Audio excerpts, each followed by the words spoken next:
Audio Jungle. আসসালামু আলাইকুম। আজকে আমরা আসছি ভালুকার হবিবারে অবস্থিত গ্রিন অরণ্য পার্কে। পার্কের বিশাল বড় সুন্দর গেট দেখে যে কারি ভালো লাগা কাজ করবে, ঠিক তেমনি আমার ছেলেরও ভালো লাগা কাজ করছে। তার চারপাশে তাকানো দেখে আমি বুঝের পাচ্ছি। আমরা ভেতরে ঢোকার জন্য যখন টিকিট কাউন্টারে যাই তখন কাউন্টারে কোনো ভিড় আসছিল না, তাই তো বাপ বেটা হাত ধরাধরি করে আস্তে আস্তে টিকিট কাটতে যাই।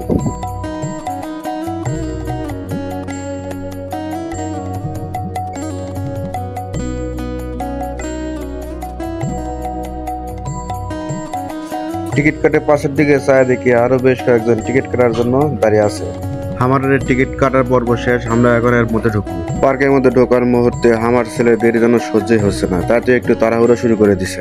ঢোকার সময় একজন বসার থেকে খাড়া হলো, সে কি হামাক দিকে খাড়া হলো নাকি আমার ব্যাটাক দিকে খাড়া হলো বুঝলাম না। যাই হোক, পার্কের মধ্যে ঢুকে পাশের দিকে আবার ছায়া দেখি সবকিছু ঠিকঠাক আছে নাকি।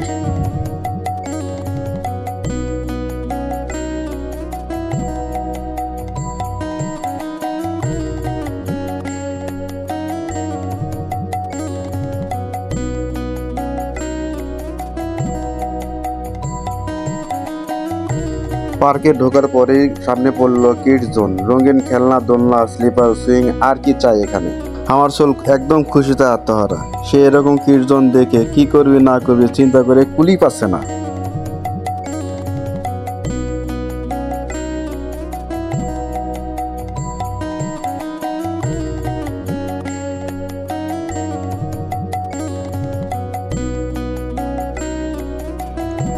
কিডস জোনের ভিতরে বাইরে ভালো করে হামার চলক দেখে বিভিন্ন রকম তার পছন্দের খেলনা তুলে অনেক কষ্টে ব্যাখ্যা বিশ্লেষণ করে পার্কের অন্য দিকে নিয়ে যাওয়া লাগছে, কারণ আমরা পার্কে ঘুরতে গেছি বিকেল 5টার পরে। যদিও সে নাসর বান্দা, যত কিছু বোঝায় কাজ হচ্ছিল না তাতে। তখন ওর মনে যা ইচ্ছা হচ্ছিল তাই করছিল, একটা থেকে আরেকটাতে যখন যেটাতে উঠবার মন চাচ্ছিল তখনই সেটাতে উঠতেছিল। আমিও তেমন কোনো বাধা দেই নাই, এরকম সুযোগ তো আর বারবার পায় না।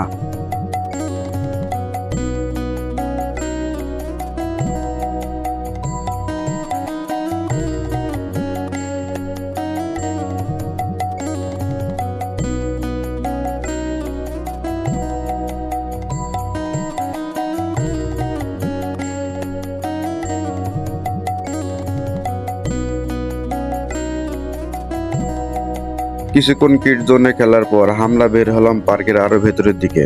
সারাক্ষণ তো ঘরের মধ্যেই কাটে, তাই এই মুক্ত বাতাসে আর গাছগাছালির মধ্যে হাঁটতে হাঁটতে ওর শক্তি যেন বেড়ে বহুগুণ হয়ে গেছে। চোখের সামনে যেন একটা চিত্র দৃশ্য, কোথাও ছায়াঘেরা বসার জায়গা, কোথাও ঝোপঝাড়ের ভেতরে তৈরি ছোট ছোট রাস্তা, আবার কোথাও পাখির ডাক।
একটু পরে সামনে পড়লো একটি সুন্দর পানির ফোয়ারা, চারপাশে ছড়িয়ে পড়ছে ঠান্ডা পানির কণা। এরকম পানির ফোয়ারা আমার বেটা দেখে মনে করতেছিল যে বৃষ্টি পড়ছে। পানির ফোয়ারা সৌন্দর্যের দিকে যেভাবে আমার চোল দেখিচ্ছিল, আমার বিষয়টা অনেক ভালো লাগছিল।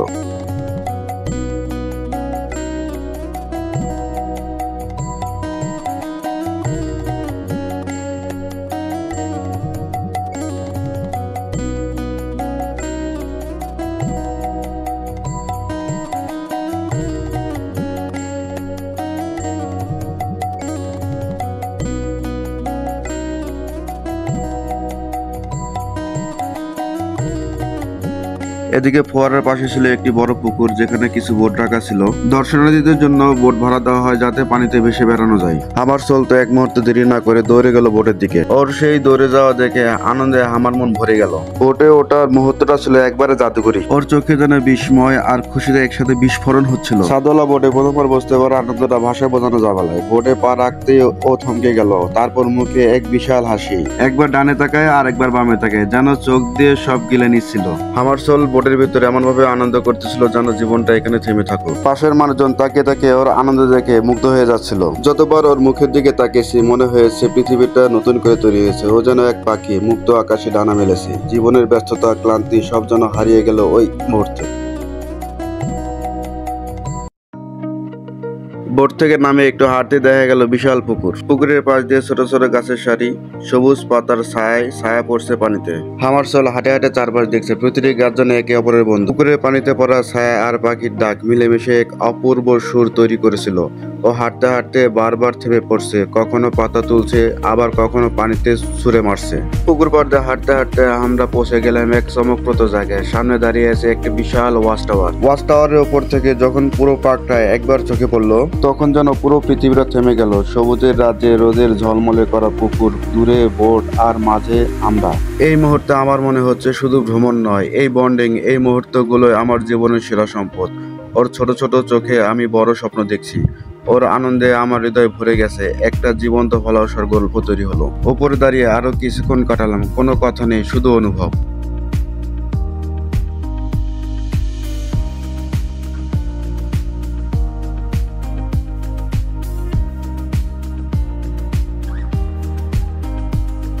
সন্ধ্যার আলো ধীরে ধীরে নেমে এলো, পাখিরা বাসায় ফিরছে। আমরাও হাঁটতে হাঁটতে পার্কের পথ ধরে বেরিয়ে এলাম। বাড়ি ফেরার সময় ওর মনটা একবার খারাপ হয়ে গেল। ও যেন আসতে চাচ্ছিল না ওখান থেকে। আপনিও চাইলে আপনার সন্তানকে নিয়ে ঘুরে আসতে পারেন এরকম এক সুন্দর জায়গা থেকে।